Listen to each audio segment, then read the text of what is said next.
네, 만나서 반갑습니다. 한 주간도 수고 많으셨습니다. 새로운 한 주간 동안 또 하나님께서 여러분들을 인도하시고 동행해 주시기를 간절히 소망합니다.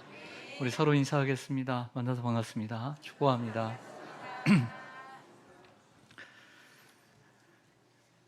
사람이 나이가 들면 친구를 맺기 어렵다는 말을 종종 하게 됩니다. 아무래도 나이가 어릴 때보다는 나이가 들어서 친구를 맺기가 어렵기 때문입니다. 왜일까요? 친구라는 말은 원래 한자어로 이렇게 쓰는데요. 친할 친자에 옛 구자를 씁니다. 구약의 구자도 이 구자를 쓰죠. 근데 이 옛 구자는 저도 어려워서 잘 쓰기가 힘들어요. 그래서 친할 친자는 우리가 오늘 배우기를 원합니다. 친할 친자에 옛 구자를 쓰는데요. 친구란 오래전부터 친하게 지내온 사이를 말할 수 있습니다. 이 앞에 있는 이 친한 친자에 얽힌 이야기를 하나 좀 여러분들에게 해드리고 싶어요. 옛날에 한 어머니와 아들이 살고 있었습니다. 하루는 이 아들이 일을 보려고 이제 시내로 밖으로 나가게 됐는데 저녁 5시까지는 꼭 돌아오겠다라고 얘기를 했습니다. 근데 5시가 지나고 5시 반이 지나고 6시가 되어도 아들이 돌아오지 않으니까 이 엄마가 걱정을 하게 되었습니다. 저도 지난주에 그런 일이 있었는데, 둘째가 목요일에 한 번 알바를 하는데, 밤 11시부터 아침 7시까지 8시간 하는데, 집에 8시 안에는 항상 돌아오거든요. 근데 그 금요일 날 아침에 8시까지 돌아오질 않는 거예요. 사당동 쪽에서 일을 하는데, 걱정이 되잖아요. 그래서 문자를 한 적이 있습니다. 그 다음 사람이 좀 늦은 건데, 이처럼 별것도 아닌 거 가지고도 부모는 걱정들을 하는 게 부모이죠. 아들이 왜 안 돌아왔을까? 돌아오는 길에 강도를 만났을까? 술 한잔 하면서 친구하고 다툰 건 아닐까? 엄마는 걱정을 했습니다. 어머니는 안절부절 마음이 놓이지 않았습니다. 불안과 걱정으로 견딜 수가 없자 이윽고 마을 어귀로 나갔습니다. 아들의 이 모습이 보이지 않았습니다. 그래서 멀리 보기 위해서는 높은 곳에 올라가야 하기 때문에 마을 어귀에 있는 큰 나무 위로 엄마가 올라갔습니다. 올라가서 아들이 오는가 하고 눈이 빠지도록 바라보았습니다. 그 광경을 글자로 표시한 것이 친할 친자입니다. 친할 친자는 설립자의 나무 목자, 볼견자 이러한 세 단어의 합으로 되어 있습니다. 나무에 이 어머니가 올라서서 아들이 오는지를 간절히 바라보는 모습이 바로 친할 친자입니다. 그래서 우리나라에서도 아버지를 가리켜 부친, 어머니를 가리켜 모친이라고 말하는 것이죠. 인디언들이 사용하는 친구의 의미도 우리나라와 좀 비슷한데요. 내 슬픔을 자기 등에 짊어지고 가는 자, 내 짐인데 자기 등에 짐을 지고 가는 자가 바로 친구라는 인디언의 말이랍니다. 여러분들 영어로 친구를 뭐라고 하죠? 프렌드라고 하죠.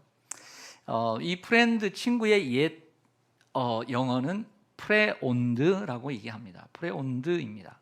근데 이 프레온드는 프레온이라고 하는 사랑하다라고 하는 단어의 현재 분사형, 변화형입니다. 그러므로 영어의 친구도 어떤 의미를 가지고 있냐면 사랑한다라는 의미를 가지고 있다는 것이죠. 유럽도 마찬가지입니다. 친구는 불어로 아미라고 하고 스페인어로는 아미고 이태리어는 아미코라고 하는데 모두 라틴어 아미쿠스에서 왔다고 합니다.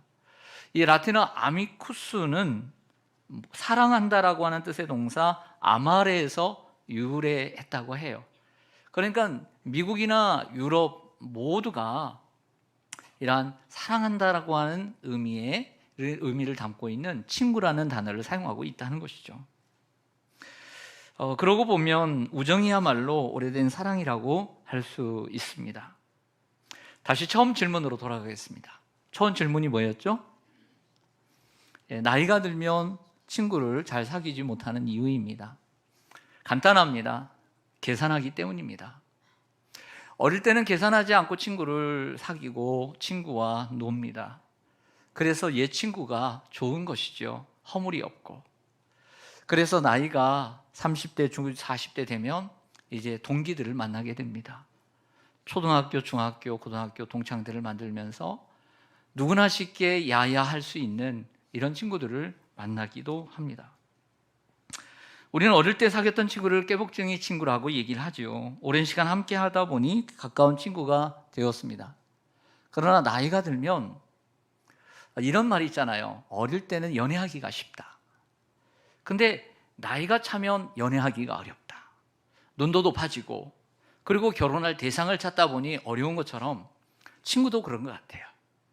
어릴 때는 친구를 사귈 수 있지만 나이가 들어서는 여러 가지 생각이 복잡하기 때문에 계산을 많이 한다는 것이죠. 사랑하기 위해 누군가를 만나는 것이 아니라 그 사람을 사용하기 위해 누군가를 만나기 때문에 나이가 들어선 친구를 맺기가 어렵습니다. 우리가 누군가 사랑하기 위해서 가까이 하면 친구가 될 수 있습니다.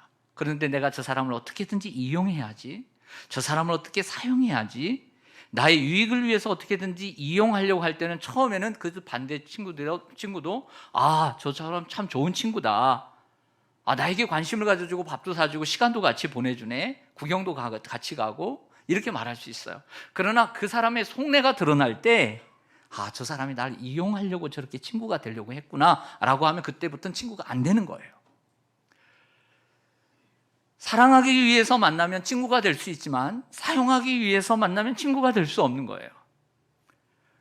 우리의 주가 되시는 예수 그리스도는 우리를 사용하기 위해서 이 땅에 오신 것이 아니라 우리를 사랑하기 위해서 이 땅에 오셨고, 그래서 우리를 종으로 여기지 아니하시고 우리의 친구가 되어주신 것입니다. 만약 주님께서 우리를 사용하기 위해 어떤 도구로 수단으로만 사용하기 위해서 이 땅에 오셨다면 절대 우리는 친구가 될 수 없었을 것입니다. 그분이 아무런 조건 내걸지 않고 죄인인 우리를 사랑하기 위해서 오셨기 때문에 주님은 우리의 친구가 되어주신 것입니다. 요한복음 15장 13절에 보면 사람이 친구를 위하여 자기 목숨을 버리면 이보다 더 큰 사랑이 없나니, 이 세상에서 최고의 사랑은 친구를 위해서 죽는 사랑이라고 예수님이 말씀하십니다. 하지만 이 말씀은 우리에게 하기 전에 예수님 자신에 대한 이야기를 하고 있는 것이죠. 자신이 우리들의 친구가 되어서 자신이 십자가에 못 박혀 죽을 것을 얘기하고 계시는 것입니다. 여러분 한번 생각해 보세요. 여러분들이 기독교에 입문하기 전에, 하나님을 믿기 전에 다른 신을 혹시 섬기신 분들 계시지 않습니까? 혹시 그분들 중에 여러분들이 다른 종교를 섬길 때 그 종교의 신들이 여러분들을 위해서 뭘 희생하셨나요? 다른 종교의 신들이 여러분들을 위해서 희생하고 여러분들을 위해서 섬기고 낮아지셨나요? 세상에 어떤 신이 그 피조물을 섬기고 그 피조물을 친구 삼고 그 피조물을 위해서 희생하셨나요? 오직 예수 그리스도만이, 창조주이신 그분이 피조물인 우리를 동등하게 여기시고 사랑하셨습니다. 희생하셨습니다. 우리가 이 사랑을 알아야 합니다. 사실 이 부분을 깊이 생각해 보면 이해가 쉽게 되지 않습니다. 출생이 다르고 격이 다른데 어떻게 친구가 될 수 있느냐 말입니까? 그것도 창조주이신 하나님께서 피조물인 우리와 어떻게 친구가 될 수 있습니까? 격이 완전히 다른데, 출생이 다른데, 그럼에도 불구하고 우리의 친구가 되어주셨습니다. 우리는 외롭고 차가운 도시 속에서 살아가고 있습니다. 그렇지만 어떻게 친구를 삼을 수 있는지 우리는 예수님께 배울 수가 있습니다. 요한복음 15장 12절에 보면 내 계명은 곧 내가 너희를 사랑한 것 같이 너희도 서로 사랑하라 하는 이것이니라. 아멘. 주님께서 우리에게 계명을 주셨습니다. 그것은 내가 너희를 사랑한 것 같이 너희도 서로 사랑하라.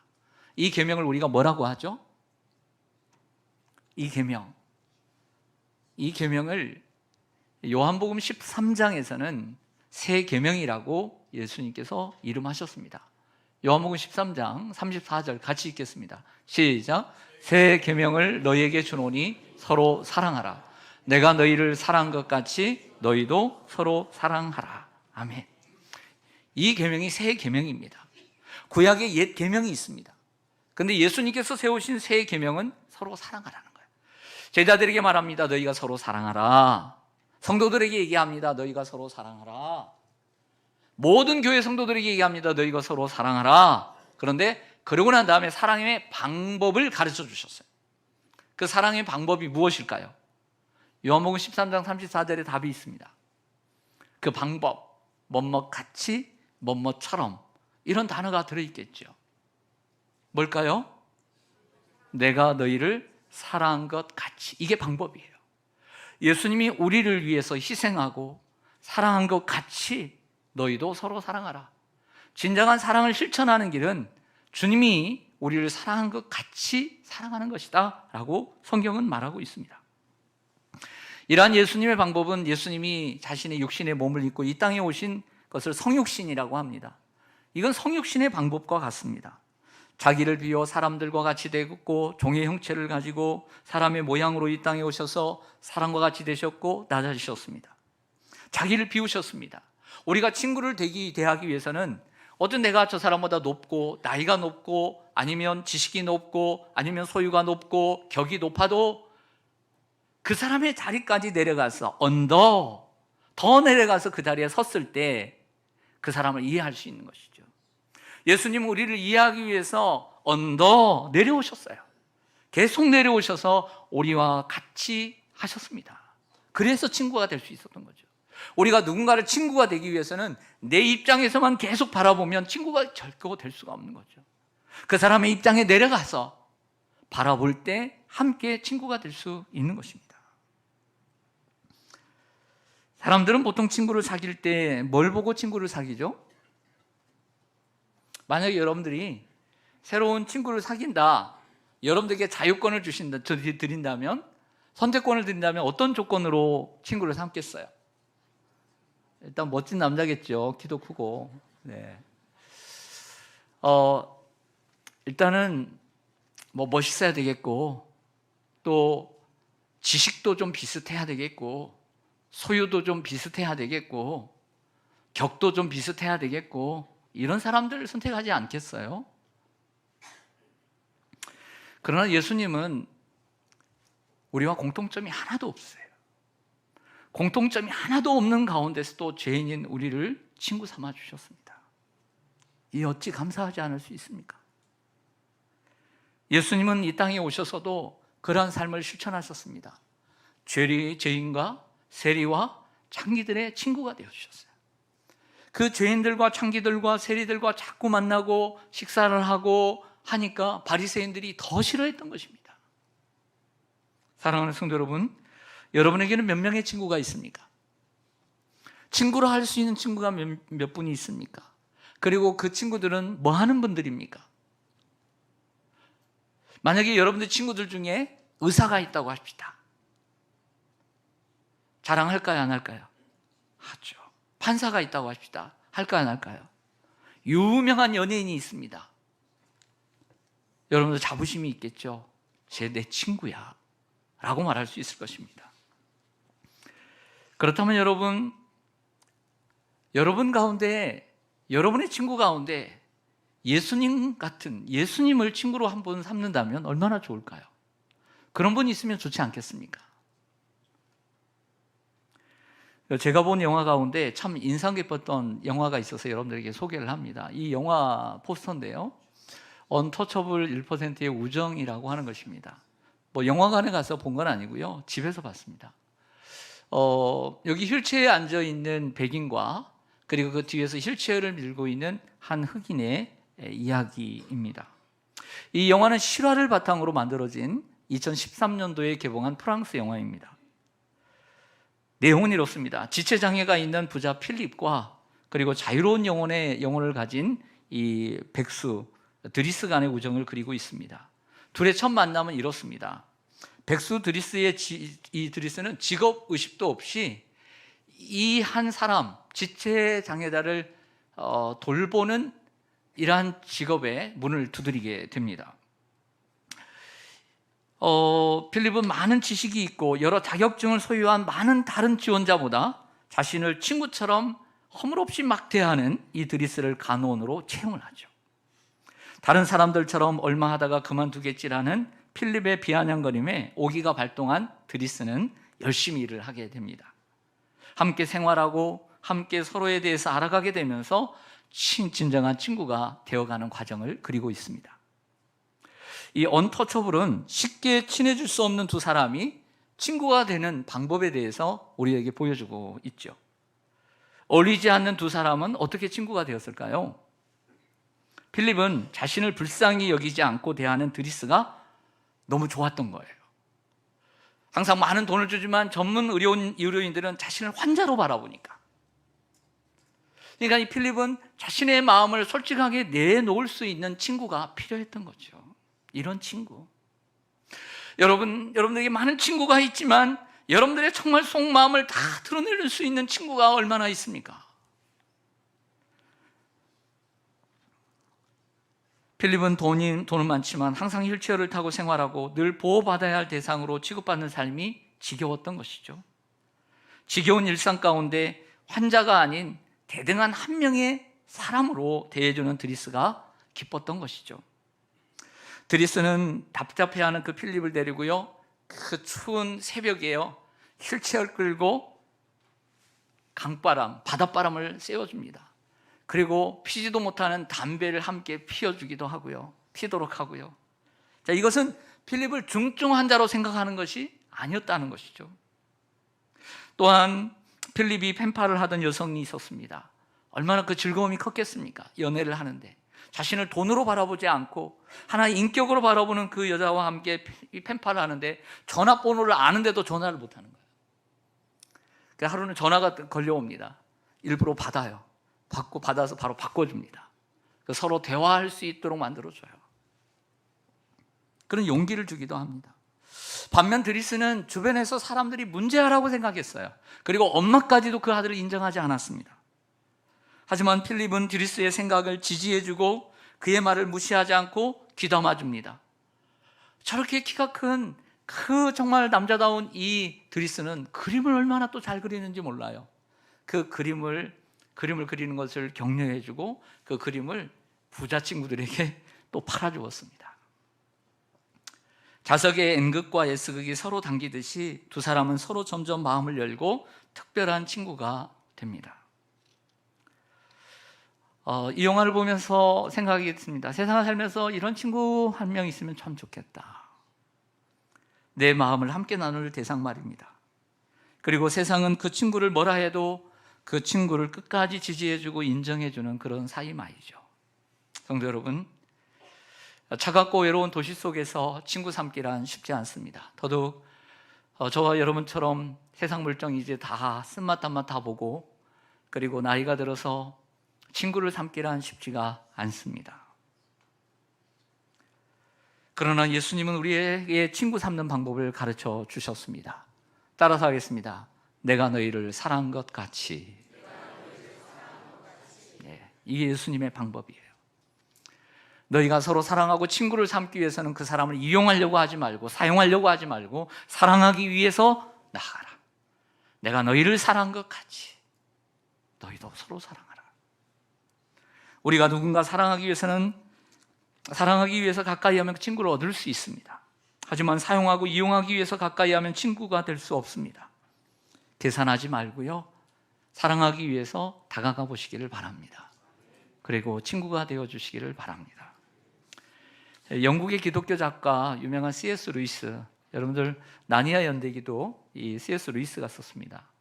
아주 유명하고 20세기의 최고의 사상가이기도 합니다. 기독교 사상가 C.S. 루이스가 이 네 가지 사랑이라고 하는 책에서 애정이라든가 혹은 우정 혹은 에로스적인 사랑 그리고 자비와 사랑에 대한 네 가지 사랑을 정의하는 가운데 에로스는 서로를 바라보는 것이다 라고 정의를 해요.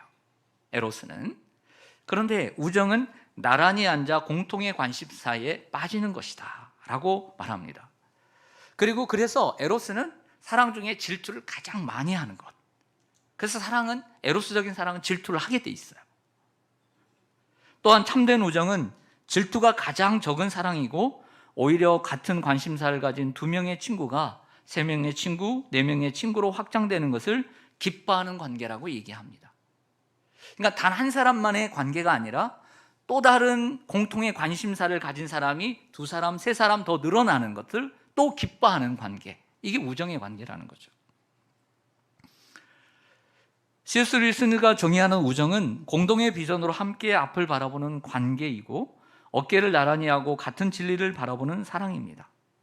곁에 있어주면서 바른 길을 가도록 서로 돕는 관계이고, 힘들 때 같은 편이 되어주는 동반자가 친구인 것이죠. 저는 이러한 부분에서 우리 교회가 우정 공동체라고 믿습니다. 교회는 우정 공동체예요. 왜냐하면 똑같은 기독교 신앙을 가지고, 십자가와 부활의 복음을 듣고 십자가의 신앙을 가지고, 기독교의 신앙을 가지고 같은 주님을 바라보고 같은 목적인 천국과 그 하나님의 나라를, 썩지 않고 더럽지 않고 쎄하지 않는 하나님의 나라를 함께 바라보며, 특별히 한 시온산 교회 안에서 공동의 비전을 가지고 함께 수고하고 노력하는 이 공동체가 바로 믿음의 공동체, 우정의 공동체인 줄로 믿습니다. 더더욱 주님께서 우리를 종이라 부르지 않고 여러분을 친구라 부르셨어요. 그러면 여러분도 주님의 친구고 여러분도 주님의 친구라면, 친구와 친구가 만나서 함께 친구를 이루어가고 공동 연대의식을 가지고 주님을 섬길 수 있는 것이죠. 친구는 따뜻한 위로와 격려를 하는 관계이고, 함께 울고 함께 기뻐하는 관계입니다. 그러나 친구는 때때로 듣기 좋은 말만 하는 관계가 아니라 쓴소리도 할 수 있어야 합니다. 하지만 이 쓴소리는 아주 긴밀한 신뢰의 관계가 형성되지 않으면 쉽게 할 수 없는 것이 쓴소리입니다. 잠언 27장 17절 한번 보시죠. 친구라는 단어가 있어서 생각이 나서 가져왔습니다. 같이 한번 읽겠습니다. 시작. 철이 철을 날카롭게 하는 것 같이 사람이 그의 친구의 얼굴을 빛나게 하느니라. 아멘. 여러분, 이런 말이 있습니다. 그 사람을 보려면 그 사람의 누구를 봐야 한다? 친구를 봐야 한다. 여러분, 만약에 여러분들의 자녀들이나 손주들이 학교를 다니고 또 이렇게 대학생들이고 젊은이들인데, 여러분들의 자녀들이 어떤 친구를 사귀고 싶으세요? 사귀면 좋겠어요. 정말 그냥 뭐 날라리 같은 그런, 놀기 좋아하고 그런 어떤 친구들을 사귀고 싶어 하세요? 네? 문제가 있고 함께 도둑질하고 함께 나쁜 짓도 하고 그런 친구를 사귀었으면 좋겠어요? 아니죠. 네. 이처럼 우리도 우리 자녀들이 좋은 친구를 사귀고 싶어 하죠. 좋은 친구를 만날 때 그 친구는 또 다른 친구의 얼굴을 빛나게 하는 것이죠. 여러분들은 예수님이라고 하는 좋은 친구를 이미 만났습니다. 그래서 이렇게 아름답고 예쁘고 얼굴이 밝은 거예요. 할렐루야. 세상에 나가보세요. 세상의 사람들이 이렇게 밝은지. 요한복음 15장 15절을 말씀을 좀 보겠습니다. 오늘 말씀 요한복음 15장. 이제부터는 너희를 종이라 하지 아니하니 종은 주인이 하는 것을 알지 못함이라. 너희를 친구라 하였노니 내가 내 아버지께 들은 것을 다 너희에게 알게 하였습니다. 아멘. 여기서 종과 친구의 차이점을 얘기합니다. 종의 차이점은 주인이 하는 것을 다 말하지 않아요. 비밀이 있어요. 이게 종이에요. 종에게는 다 말하지 않아요. 근데 친구의 특징은 다 말하는 거예요. 그래서 내가 너희를 친구라 하였노니 내가 내 아버지께 들은 것을 다 내가 너희에게 알게 하겠다 라고 얘기하죠. 여기서 생각나는 사람이 한 분이 있었습니다. 그분에 대한 이야기를 하려고 해요. 그분은 아브라함입니다. 창세기 18장에 보면 하나님께서 두 명의 천사와 함께 사람의 모습으로 내려오셨어요. 그래서 정오에 아브라함이 있는 집 앞을 지나가는데 아브라함이 또 그 집 앞에 있었어요. 아주 범상치 않은 이 비범한 사람들이 가길래 얼른 가서 초대를 합니다. 그리고 자신이 직접 송아지를 잡고 그리고 아내에게 요리를 하게 합니다. 후하게 대접합니다. 그러자 하나님께서 내일 이맘때에 내게 아들이 있을 것이다 라고 말씀하시죠. 그리고 이제 마음껏 이제 만남을 멈추고 이제 만찬을 다 마치고 일어나게 됩니다. 일어나면서 자리를 털고 이제 딱 옷을 입으시겠죠. 이거 난 다음에 하는 얘기가 있습니다. 내가 아브라함에게 숨길 수 있겠느냐, 이런 얘기를 해요. 따라서 하겠습니다. 내가 하려는 것을 아브라함에게 숨기겠느냐. 기가 막힌 단어 아닙니까? 그러면서 두 가지 얘기를 하십니다. 너는 강력한 나라가 되고, 그리고 너는 천하 만민이 너로 인해서 복을 받게 될 것이다. 그리고 또 하나, 들리는 소문이 소돔과 고모라가 죄가 관영하다고 한다. 내가 이 소식을 너에게 알리고 간다. 만약에 그 소식이 사실이라면 나는 그 성을 멸할 것이다. 이때부터 아브라함이 정신을 번쩍 차리고 소돔에 가 있는 조카 롯을 위해서 기도합니다. 하나님, 의인과 함께 악인들을 멸하는 것이 옳은 일입니까? 정의의 하나님 하고 하나님 앞에 부르짖고 기도하죠. 그 기도를 마치게 됩니다. 제가 여기서 살펴보고자 하는 것은 내가 하려는 것을 아브라함에게 숨기겠느냐입니다. 이 말씀은 오늘 요한복음 15장 15절과 서로 연결을 해보면 너희를 친구라 하였노니 내가 내 아버지께 들은 것을 다 너희에게 알게 하였음이라 라고 하였습니다. 이렇게 서로 연결해 볼 때 하나님은 아브라함을 무엇으로 생각했다? 친구로 생각했다는 거죠. 야고보서 말씀 보겠습니다. 이사야에서도 그런 말씀이 있지만 야고보서 한국 말씀만 2장 23절입니다. 같이 읽습니다. 시작. 이에 성경에 이른바 아브라함이 하나님을 믿으니 이것을 의로 여기셨다는 말씀이 이루어졌고 그는 하나님의 벗이라 칭함을 받았나니. 아멘. 창세기 15장 6절에 아브라함이 믿으니 하나님을 의로 여기셨습니다. 율법이 있기 전에 믿음으로 의롭게 되었습니다. 사람이 율법으로 행함으로 의롭게 되는 것이 아니다라고 하는 것이죠. 그리고 또 하나 이야기를 합니다. 그 아들을 이삭을 바침으로써 하나님의 벗이라고 칭함을 받게 되었습니다. 아브라함의 이야기를 하고 마치겠습니다. 아브라함은 갈대아 우르라고 하는 지역에 살아났습니다. 그래서 갈 바를 알지 못하고 하나님의 부르심을 받았어요. 그래서 고향과 친척과 아버지의 집을 떠나서 갈 바를 알지 못하고 약속의 땅 가나안 땅을 향했습니다. 그가 처음부터 믿음이 있었던 건 아닙니다. 믿음이 약했습니다. 하지만 하나님의 이끄심과 하나님의 도우심과 하나님의 열심으로 그의 믿음이 조금씩 성장해 가기 시작합니다. 그가 처음부터 하나님의 말씀만을 따라서 간 건 아닙니다. 때로는 흉년과 기근을 따라 애굽에 내려가기도 했습니다. 그가 하나님만 섬긴 건 아닙니다. 사람을 더 의지하며 살기도 했습니다. 그러나 여러 가지 사고와 사건을 통해서 하나님은 그를 성장시키셨고 하나님의 이름을 하나씩 알게 하셨습니다. 단순한 하나님의 이름을 아는 것이 아니라 그 하나님의 이름 속에 있는 하나님을 발견하게 되었습니다.